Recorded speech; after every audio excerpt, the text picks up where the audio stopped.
Hello aspirants. आज के इस कैलेंडर सीरीज के अंदर हम लोग देखने वाले हैं। कैलेंडर के अंदर एक क्वेश्चन आता है जो मोस्ट कॉमनली एग्जाम में पूछा गया, एसएससी के एग्जाम में, रेलवे के एग्जाम के अंदर। In every 400 years for how many times date 29 would come. 29 तारीख 400 वर्षों में कितनी बार आएगी। यहाँ पर स्टूडेंट क्या गलती करता है, कहता है कि 29 तारीख बोल रहा है, मतलब उसको 29 फरवरी से रिलेट करता है और 29 फरवरी को वो देखता है कि 4 साल में कितनी बार आएगा।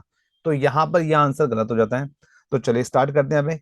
आपका क्वेश्चन स्टार्ट करना था कुछ इस तरीके से, जहां पर गिवन था 29 डेट। तो मैं जानता हूँ जनवरी मंथ के अंदर भी 29 जन आता है। फैब को छोड़ देते हैं हम, मार्च की यदि बात करें तो 29 मार्च आता है।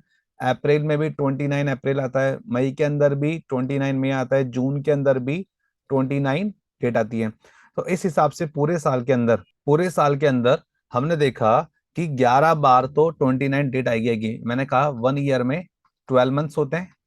12 मंथ्स की यदि बात कर ली जाए तो एक फैब को यदि छोड़ दिया जाए, ठीक है, क्योंकि कई बार फैब के अंदर 28 फैब भी आता है, कई बार 29 फैब भी आता है, तो 4 साल में एक बार 29 फैब आता है।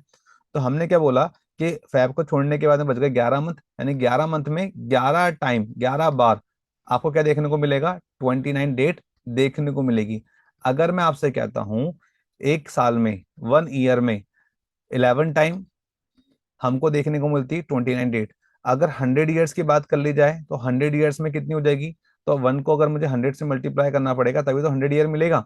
उसी तरीके से 100 साल में कितनी बार मिलेगी, तो इंटू 100 यहाँ पर भी कर दीजिए। तो ज्यादा कम से कम 1100 बार मुझे 29 डेट देखने को मिलेगी। अभी तक हमने फरवरी को कंसीडर नहीं किया क्योंकि हम जानते हैं 4 साल में एक बार 29 फैब आता है, तो एक बार मिलेगी मुझे। लेकिन क्वेश्चन ये था कि 400 वर्षों में, 400 ईयर की यदि बात कर ली जाए तो 100 को 400 से मल्टीप्लाई करने के लिए मुझे 4 से मल्टीप्लाई करना पड़ेगा। और उसी तरीके से इस 1100 को 4 से जब मैं मल्टीप्लाई करूंगा तो मुझे मिल जाएगा 11 इंटू 4, 4400 टाइम्स मिल जाएगा।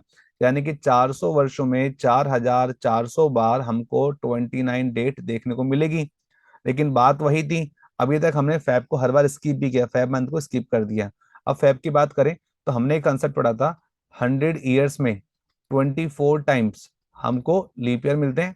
लीप ईयर मतलब क्या हो गया, 29 फरवरी, यानी कि 4 साल में एक बार क्या आएगी, 29 फैब आएगी। तो उसी तरीके से 400 ईयर्स में कितनी बार आएगी, तो 100 से 400 बनाना तो मुझे 4 से मल्टीप्लाई करना पड़ेगा। और यहाँ पे भी जब मैं 4 से मल्टीप्लाई करता हूँ तो मुझे कितना मिलता है, 96। और 400 ईयर का कंसेप्ट मैं आपको ऑलरेडी बता चुका हूँ, ये 4 से भी डिविजिबल है, 400 से भी डिविजिबल है। दैट इज वाई एक लीप ईयर एक्स्ट्रा निकल कर आ जाएगा यहाँ पर। तो हमारे पास में अगर फरवरी को भी इंक्लूड कर लिया जाए तो 4400 ये था, प्लस 97 को यदि ऐड कर दिया जाए तो हमारे पास में आंसर बन जाएगा 4497। यानी कि 400 वर्षों में 29 तारीख 4497 टाइम्स आएगी। उम्मीद है ये वाला क्वेश्चन आपको समझ में आ गया होगा। अब आपको एक चीज पर और फोकस करना है, कुछ कंसेप्ट बताऊंगा, देन उसके बाद में हम उसके क्वेश्चंस के ऊपर मूव ऑन करेंगे। तो यहाँ पर आप देख रहे होगे कि मंथ गिवन है। अगर हम बात करें मंथ्स की तो महीना 28 का भी होता है, 29 का भी होता है, 30 का भी होता है, 31 का भी होता है। आपको हमेशा एक बात याद रखनी, किसी भी महीने की पहली तारीख और 29 डेट को हमेशा सेम डे होता है। क्या होता है, हमेशा सेम डे होता है। आप कोई सा भी ईयर उठा लो, अगर हम बात करें नॉर्मल ईयर हो, नॉर्मल ईयर की बात कर लें, या फिर हम लीप ईयर की बात करें, कोई फर्क नहीं पड़ेगा, चाहे मर्जी ऐसा ईयर हो। आप कोई सा भी मंथ उठा लो, जनवरी उठा लो, फरवरी उठा लो, मार्च उठा लो, अप्रैल उठा लो, दिसंबर, पूरे 12 महीने में से कोई सा भी मंथ। फिर से बोलता हूँ, क्या बोला मैंने, कोई सा भी ईयर ले लो, चाहे वो नॉर्मल ईयर हो चाहे वो लीप ईयर हो। फिर मैंने कहा सेकंड बात पर कि महीना कोई से भी उठा लो, किसी भी मंथ की पहली तारीख और 29 तारीख को सेम डे मिलने वाला। अगर मैंने बोला 1 फरवरी 2016 को मंडे है, तो 29 फरवरी 2016 का भी क्या होगा, मंडे रहने वाला है। अगर हम बात करते 1 फरवरी 2050 को वेनसडे होगा, तो 1 अप्रैल 2050, तो 29 अप्रैल टू 2050 को भी वेनसडे रहने वाला है। उसके बाद में 1 जैन 2017 को यदि हमने बोल दिया कि फ्राइडे है, तो 29 जैन 2017 को भी क्या होगा, फ्राइडे होगा। तो मैंने यहाँ पे अलग अलग मंथ लेके बता दिए। आप चाहो तो गूगल भी कर सकते हो, आप चाहो तो अपने फोन के अंदर कैलेंडर ऐप ओपन करो और चेक करो किसी भी मंथ की पहली तारीख और 29 फैब को, 29 फैब के 29 डेट, वो आपको सेम ही डे मिलने वाला है। तो इसका भी स्क्रीनशॉट ले लीजिए क्योंकि इसके बिहार पर क्वेश्चन आगे आने वाले हैं। अगला कंसेप्ट मैं आपको समझा देता हूँ। नेक्स्ट है 30 का।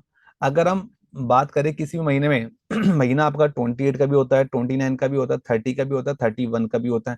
अगर हम बात करते हैं किसी भी महीने की पहली तारीख को, तो पहले तारीख को और 29 को डे सेम होता है। अगर मैंने कहा 1 तारीख को मंडे है, तो 29 को भी क्या होगा, मंडे होगा।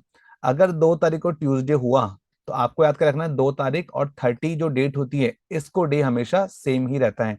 तो 2 तारीख बोले महीने की या 30 तारीख बोले महीने की सेम रहेगा। अगर सपोज करो कोई आपको बोलता है 1 जैन को मंडे है और कोई आपसे पूछ ले बताओ 30 जैन को क्या डे रहने वाला है, तो आप कैसे करोगे? आप बोलोगे 1 जैन को मंडे है तो 29 जैन को भी क्या रहने वाला है, मंडे रहने वाला है। अगर 29 जैन को मंडे है तो 30 जैन को क्या हो जाएगा, ट्यूसडे हो जाएगा। मेरी बात समझ में आई क्या? किसी भी महीने की 2 तारीख और 30 तारीख को सेम डे रहने वाला है। तो बस आपको याद रखना 1 2 3। अब थर्ड पर क्या आ जाएगा, 31 आ जाएगा। 31 डे की यदि हम बात कर लें तो यहाँ पर आपको थर्ड और 31 डे, थर्ड और 31 डे को सेम डे रहने वाला है। अगर हम थर्ड डे की बात करते हैं तो थर्ड डे को क्या डे होता है, जैसे मैंने कहा यहाँ वेनसडे है तो यहाँ पे 31 को भी क्या मिलेगा, वेनसडे ही मिलने वाला है। अब यहाँ पर आपको एक बात याद रखनी है कि थर्ड और 31 को यदि वेनसडे है, अगर सपोज करो कोई आपसे पूछ लेता है कि 1 तारीख को मंडे है तो 31 को क्या डे रहेगा, तो आपके पास में कॉन्सेप्ट था 1 तारीख को मंडे, 2 तारीख को ट्यूसडे, 3 तारीख को क्या आ जाएगा, वेनसडे आ जाएगा। 3 तारीख को वेनसडे मतलब 31 को भी क्या होगा, वेनसडे होगा। तो इस तरीके से हम डायरेक्टली क्वेश्चन को सॉल्व आउट कर सकते हैं through the help of days concept. तो यहां पर आपको याद रह गया होगा, फिर से एक बार समझा देते हैं कि पहली तारीख और 29 डेट को सेम डे रहेगा। मैं लिख देता हूं यहाँ पे सेम डे। उसके बाद में सेकंड तारीख, सेकंड डेट और 30 को सेम डे रहेगा। हम बात करते हैं थर्ड और 31 को, फिर से क्या रहेगा, सेम डे रहने वाला। तो ये बात आपको यहाँ पे याद रखनी है। नाउ नेक्स्ट, अब मूव ऑन करेंगे 31 के ऊपर। 31 का फंडा क्या है, वैसे तो मैं आपको बता चुका था लेकिन आप याद रखेंगे किसी भी महीने की 3 तारीख को 3 तारीख और 31 को हमेशा सेम डे रहने वाला। ये एक फंडा है जो आपको पूछ लेगा। सपोज करो क्वेश्चन था, किसी ने पूछा 5 तारीख को यदि वेनसडे है तो बताओ 31 को क्या डे रहने वाला है। ये आपसे क्वेश्चन पूछा जा सकता है। तो 5 को वेनसडे है तो 4 को ट्यूसडे हो जाएगा, 3 को क्या हो जाएगा, मंडे हो जाएगा। अगर 3 तारीख को मंडे है तो 31 तारीख को भी क्या होगा, मंडे बन जाएगा। तो ये बात आपको याद रखनी है। अब जैसे सपोज करो मैं ये एग्जांपल की बात करता हूँ 31 की, तो यहाँ पे लिखा हुआ 1 जनवरी को मंडे है तो मैंने क्या बोला, 1 2 3। अगर 1 तारीख को मंडे है तो 2 तारीख को क्या होगा, ट्यूसडे होगा। 3 तारीख को क्या होगा, वेनसडे होगा। उसी तरह से पहले तारीख और 29 को डेट सेम होती है, 2 तारीख और 30 को डेट सेम होती है, 3 तारीख और 31 को क्या होती है, डेट सेम होती है। तो 1 तारीख को दी मंडे तो 3 तारीख को क्या आ जाएगा, वेनसडे। और 3 और 31 क्या होता है, सेम होता है। तो यहाँ पे आप देख सकते हो वेनसडे। नहीं समझ में आया, एक बार फिर से देख लो। पहले तारीख और सेकंड डेट सेम होती है। 2 तारीख, यहाँ पे मैंने पहले तारीख और 29 लिखना है मुझे। पहले तारीख और 29 तारीख सेम होती है। 2 तारीख और 30 तारीख सेम होती है। 3 तारीख और 31 डेट सेम होती है। अगर ये बोलता है पहले तारीख को फ्राइडे है, अगर पहले तारीख को फ्राइडे है तो यहाँ पे क्या आ जाएगा, ये सैटरडे हो जाएगा, ये क्या हो जाएगा, संडे हो जाएगा। तो 3 तारीख को संडे मतलब 31 को भी क्या आ जाएगा, संडे हो जाएगा। अब आपको समझ में आ गया होगा। एक लास्ट एग्जांपल लेकर देखते हैं अपन। 1 जुलाई, हम जानते हैं 1 2 3, पहले तारीख और 29 तारीख सेम डे होता है। सेकंड तारीख और 30 तारीख को जो डे वो सेम होगा। 3 तारीख और 31 तारीख को क्या होगा, सेम डे रहता है। तो अगर पहले तारीख को वेनसडे है तो 29 को भी वेनसडे होगा। अगर सेकंड को थर्सडे होगा तो 30 को भी क्या होगा, थर्सडे ही रहने वाला है। अगर 3 को फ्राइडे है तो 31 को भी क्या मिलेगा, फ्राइडे मिलेगा। तो इस तरीके से ये बात आपको याद रखनी है। अब इसके बिहाफ पर क्या क्या क्वेश्चंस बनते हैं अपन अगली क्लास में करेंगे। उम्मीद है आपने यहाँ पे इसका स्क्रीनशॉट ले लिया होगा और अपने कंसेप्ट को अपनी कॉपी में नोट डाउन कर लिया होगा। तो चलिए कंटिन्यू करेंगे हम नेक्स्ट वीडियो में। इस वीडियो में फिलहाल के लिए इतना ही।